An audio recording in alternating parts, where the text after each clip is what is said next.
আসসালামু আলাইকুম everyone, welcome to my channel. খুবই সহজভাবে ঝটপট কোনো রকম ঝামেলা ছাড়াই ঘরে থাকা সামান্য কিছু উপকরণ দিয়ে ভীষণ মজার একটি দুধের পাকন পিঠা আজকে তৈরি করে দেখাবো। এই পিঠাটা তৈরি করা যতটা সহজ, দেখতে কিন্তু হয় অনেক বেশি সুন্দর আর খেতেও নরম এবং তুলতুলে, মুখে দিলেই মিলিয়ে যাবে। একবার তৈরি করে দিলে অতিথি আপ্যায়নে কিংবা পরিবারের বড় থেকে ছোট সকলেই খুবই পছন্দ করবে। তো আর কথা বাড়াচ্ছি না, চলুন সহজ এবং মজাদার এই পিঠার রেসিপিটি দেখে নিচ্ছি। এই রেসিপিটি তৈরি করার জন্য প্রথমে চুলায় একটি কড়াইয়ে আমি প্রায় 2 কাপ পরিমাণ পানি দিয়ে দিচ্ছি। তারপর এর মধ্যে দিয়ে দিচ্ছি 1 চা চামচ পরিমাণ লবণ। এইবার লবণটাকে পানির সাথে খুব ভালোভাবে মিশিয়ে নিচ্ছি। চুলার আঁচ হাইতে রেখে পানিটা ফুটা পর্যন্ত অপেক্ষা করতে হবে। তো দেখতেই পাচ্ছেন পানিটা ফুটতে শুরু করেছে। ঠিক এই পর্যায়ে আমি চুলার আঁচ লোতে করে দিব। তারপর এর মধ্যে 2 কাপ পরিমাণ ময়দা দিয়ে দিচ্ছি। আপনারা চাইলে এখানে আটাও ব্যবহার করতে পারবেন।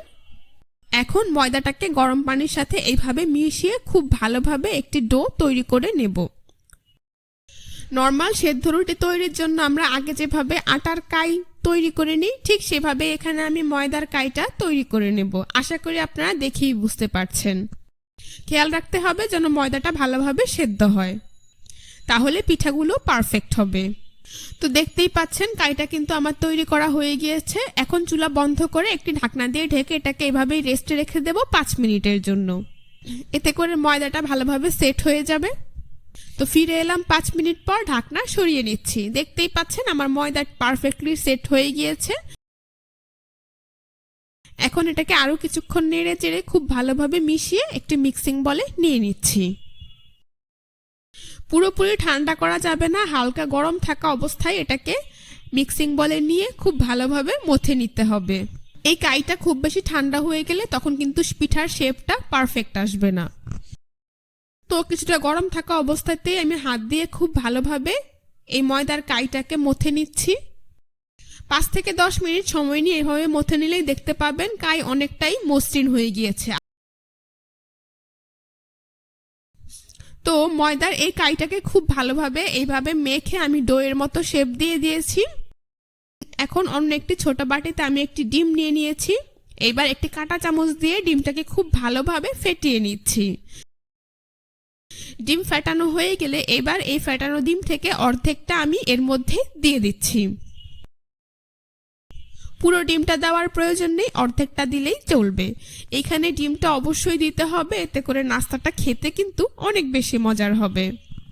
তো ডিমটা আমি এই ময়দার ডোয়ের সাথে খুব ভালোভাবে মিশিয়ে নিচ্ছি। এখানেও কিছুটা সময় নিয়ে ডিম ডোয়ের সাথে মিশিয়ে নিতে হবে। ডোটা যতটা মসৃণ হবে পিঠাগুলো ততটা পারফেক্ট হবে। তো দেখতেই পাচ্ছেন আমি কিন্তু খুব ভালোভাবে মেখে নিয়েছি। তো দেখতেই পাচ্ছেন এ পর্যায়ে ডো কিছুটা হাতে লেগে আসছে। এখন আমি এর মধ্যে দিয়ে দেব 1 চা চামচ পরিমাণ ঘি। আপনারা চাইলে এখানে ঘিয়ের পরিবর্তে তেলও ব্যবহার করতে পারবেন। তো ঘিটাকেও আমি সবকিছুর সাথে খুব ভালোভাবে মিশিয়ে নিচ্ছি।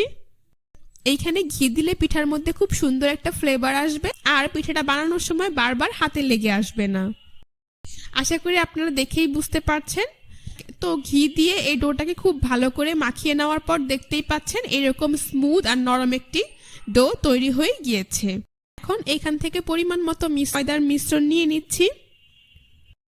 তারপর এইভাবে হাত দিয়ে খুব ভালোভাবে চেপে এইভাবে 2 হাত দিয়ে ঘুরিয়ে গোল বলের মতো তৈরি করে নিচ্ছি। 2 হাতের তালুতে নিয়ে এটাকে এইভাবে ছোট ফিঙ্গারের শেপ দিয়ে দিচ্ছি। তারপর এখানে আমি এরকম একটি ছাঁকনি নিয়ে নিচ্ছি। ছাঁকনির উপরে সামান্য পরিমাণ ঘি এইভাবে লাগিয়ে নিচ্ছি। এতে করে নাস্তাটা তৈরি করতে গেলে ছাঁকনিতে এটা লেগে যাবে না। তারপর ছাঁকনির উল্টো পাশে পিঠাটাকে আমি বসিয়ে দিচ্ছি। আলতো করে হাত দিয়ে এভাবে চেপে দিচ্ছি, এতে করে ছাঁকনির ডিজাইনটা পিঠার মধ্যে বসে যাবে। এইবার 2 পাশ থেকে এইভাবে ধরে আলতো হাতে পিঠাটাকে ছাঁকনি থেকে তুলে নিতে হবে। দেখতেই পাচ্ছেন পিঠাটা ছাঁকনি থেকে তুলে নেওয়ার পর খুব সুন্দর একটি ডিজাইন হয়ে গিয়েছে। আশা করি আপনারা দেখেই বুঝতে পারছেন আমার কিন্তু একটি পিঠার ডিজাইন দেওয়া হয়ে গিয়েছে। এটাকে আমি প্লেটে উঠিয়ে নিয়েছি। এভাবে আমি সবগুলো পিঠা তৈরি করে নেব। তো আপনাদের বোঝার সুবিধার্থে আরও একটি পিঠা তৈরি করে আপনাদেরকে আমি দেখিয়ে দিচ্ছি। আপনারা চাইলে কিন্তু আপনাদের পছন্দ অনুযায়ী যে কোনো ডিজাইন দিয়ে পিঠাগুলো তৈরি করে নিতে পারবেন। পিঠা তৈরির সময় খুব বেশি চেপে এগুলোকে ছাঁকনিতে বসিয়ে দেওয়া যাবে না, আলতো করে চেপে দিতে হবে, তাহলে ছাঁকনি থেকে ওঠাতে সুবিধা হবে। দেখতেই পাচ্ছেন আমার আরো একটি পিঠা তৈরি করা হয়ে গিয়েছে, এটাকেও আমি প্লেটে উঠিয়ে নিচ্ছি। তো এভাবে আমি সবগুলো পিঠা তৈরি করে নিচ্ছি। আশা করি আপনারা দেখেই বুঝতে পারছেন পিঠাগুলো তৈরি করা কিন্তু খুবই সহজ, একদমই অল্প সময়ে ঝটপট কোনো রকম ঝামেলা ছাড়াই তৈরি করে নিতে পারবেন। তো এভাবে আমি সবগুলো পিঠা তৈরি করে নিয়েছি, এখন পিঠাগুলোকে ভেজে নেব। সেই জন্য চুলায় একটি প্যানে পরিমাণ মতো তেল দিয়ে তা হাই হিটে গরম করে নিয়েছি। এখন চুলার আঁচ মিডিয়ামে করে দিয়ে পিঠাগুলোকে এই গরম তেলে দিয়ে দিচ্ছি। এই পিঠাটা ভাজার আগে অবশ্যই তেলটাকে খুব ভালোভাবে গরম করে নিতে হবে, ঠান্ডা তেলে পিঠাগুলো দিলে এগুলো ফেটে যেতে পারে। তো পিঠাগুলো দেওয়া হয়ে গেলে সাথে সাথে আমার এগুলোকে উল্টে দিতে হবে, তা না হলে নিচের পাশ পুড়ে যাবে। এইভাবে চুলার আঁচ মিডিয়ামে রেখে কিছুক্ষণ পরপর উল্টে পাল্টে পিঠাগুলোকে হালকা গোল্ডেন করে ভেজে নিতে হবে। তো দেখতেই পাচ্ছেন আমার পিঠাগুলো কিন্তু ভাজা হয়ে গিয়েছে, খুব সুন্দর কালার চলে এসেছে। এখন একটি ছাঁকনি দিয়ে এগুলোকে তেল থেকে তুলে খুব ভালোভাবে তেল ঝরিয়ে একটি নাস্তার প্লেটে উঠিয়ে নিচ্ছি। বাকি পিঠাগুলোকে আমি একইভাবে তেল ঝরিয়ে নাস্তার প্লেটে উঠিয়ে নিচ্ছি। এভাবে আমি সবগুলো পিঠা ভেজে নিয়েছি। এখন পিঠা তৈরির জন্য দুধটা রেডি করে নেব। সেই জন্য একটি ফ্রাই প্যানে আমি প্রায় 1 লিটার পরিমাণ অর্থাৎ 4 কাপ পরিমাণ তরল দুধ দিয়ে দিচ্ছি। এবার এর মধ্যে আমি দিয়ে দিচ্ছি 1.25 কাপ পরিমাণ চিনি। চিনির পরিমাণটা আপনাদের পছন্দ অনুযায়ী কমিয়ে বাড়িয়ে দিতে পারবেন। দিয়ে দিচ্ছি 2 থেকে 3টি দারুচিনি, 3 থেকে 4টি এলাচ আর ছোট 2টি তেজপাতা। এবার এই সবগুলো উপকরণ দুধের সাথে খুব ভালোভাবে মিশিয়ে নিচ্ছি। এখন দুধের সাথে সবগুলো উপকরণ খুব ভালোভাবে মিশিয়ে নিচ্ছি আর অপেক্ষা করছি বলক আসা পর্যন্ত। চুলার আঁচ মিডিয়াম টু হাইতে দিয়ে দুধে বলক আসা পর্যন্ত অপেক্ষা করতে হবে। দেখতেই পাচ্ছেন 5 থেকে 7 মিনিট পরেই কিন্তু দুধে বলক আসা শুরু করেছে। এ পর্যায়ে আবারও সবগুলো উপকরণ একসাথে খুব ভালোভাবে মিশিয়ে নিচ্ছি। তারপর আরো 2 থেকে 3 মিনিটের মতো দুধটাকে এভাবেই জাল করে নিচ্ছি। দুধটাকে আবার খুব বেশি জাল করে ঘন করে কমিয়ে ফেলা যাবে না, মোটামুটি 2 থেকে 3টি বলক আসলেই চুলা বন্ধ করে দিতে হবে। দেখতেই পাচ্ছেন দুধ ভালোভাবে জাল করা হয়ে গিয়েছে, এখন চুলা বন্ধ করে দিচ্ছি। তারপর এর মধ্যে ভেজে রাখা পিঠাগুলো দিয়ে দিচ্ছি।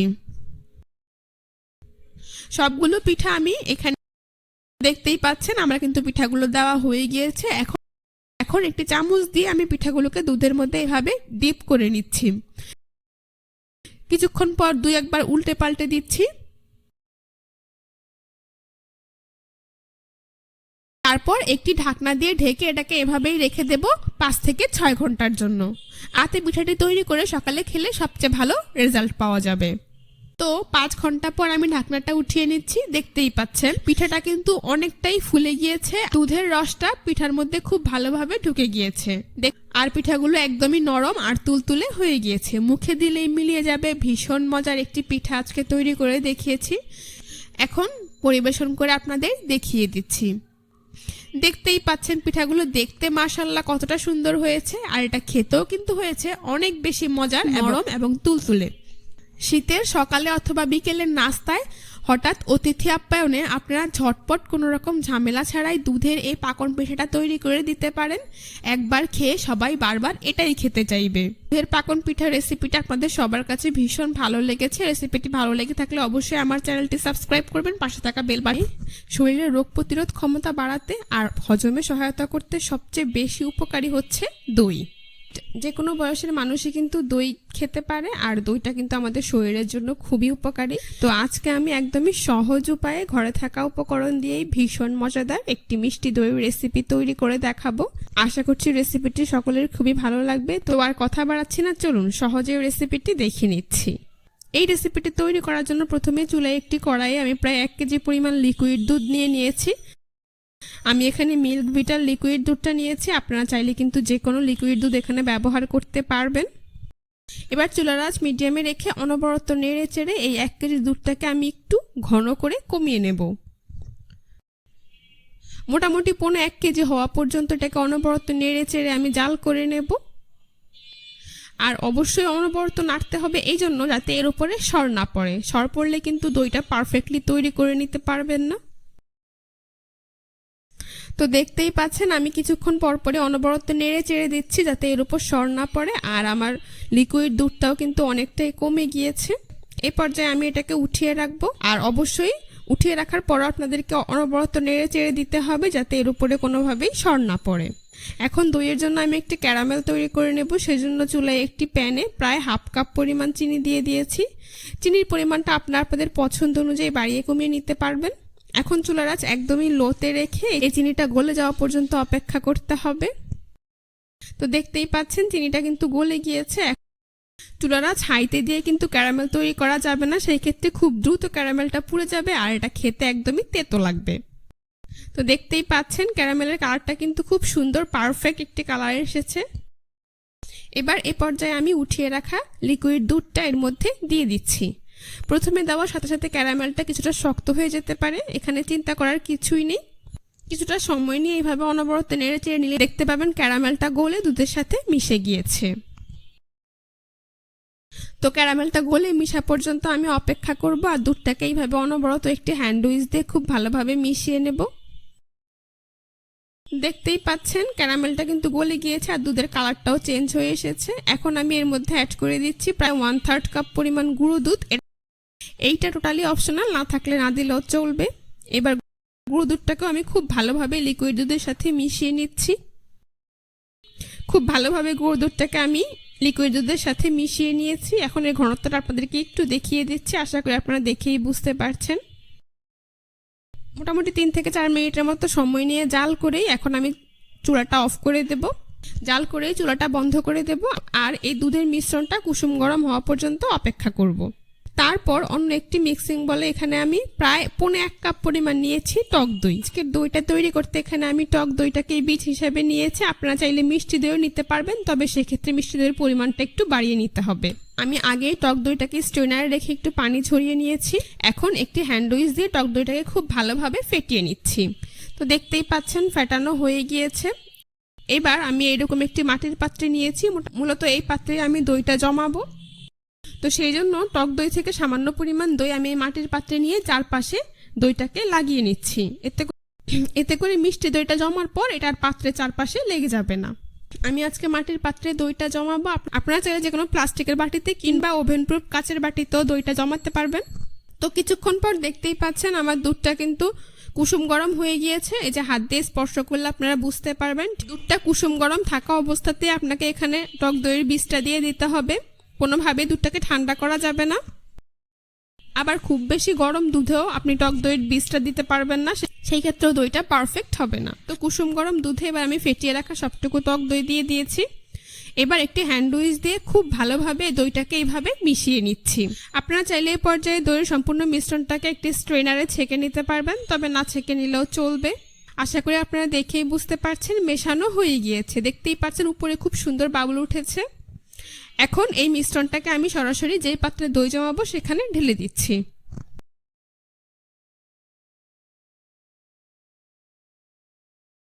তো দেখতেই পাচ্ছেন সবটুকু আমার এই পাত্রে ঢালা হয়ে গিয়েছে। এখন উপরে একটি ফয়েল পেপার দিয়ে আমি খুব ভালোভাবে মুড়িয়ে নিচ্ছি। যে যদি আপনাদের কাছে ঢাকনা থাকে আপনারা চাইলে ঢাকনাও দিতে পারবেন।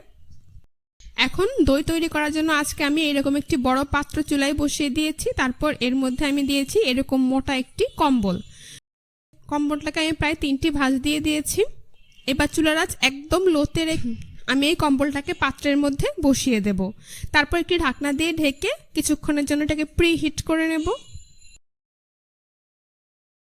ফিরে এলাম 7 থেকে 10 মিনিট পর। আমার পাত্রটাও গরম হয়ে গিয়েছে আর কম্বলটাও ভিতর থেকে অনেকটাই গরম হয়ে গিয়েছে। এখন ঢাকনাটা উঠিয়ে কম্বলটাকে উঠিয়ে আমি ঠিক এর ভেতরে দইয়ের পাত্রটা বসিয়ে দেব। তারপর আবারও একইভাবে কম্বল দিয়ে দইয়ের পাত্রটাকে খুব ভালোভাবে মুড়িয়ে নেব। উপরে আবারও ঢাকনা দিয়ে দেব, আর খেয়াল রাখতে হবে যেন এই চারপাশে কোনোভাবে হাওয়া না বেরিয়ে যায়, যাতে ভেতরের পুরো গরমটাই দই তৈরিতে ব্যবহৃত হয়। এখন চুলার আঁচ একদম লোতে করে দেব আমি। তারপর অপেক্ষা করব প্রায় 2 থেকে 3 ঘন্টা। তো ফিরে এলাম প্রায় 2.5 থেকে 3 ঘন্টা পর। এখন আমি ঢাকনাটাকে উঠিয়ে নিচ্ছি আর একটু চেক করে নিচ্ছি যে আমার দইটা জমেছে কিনা।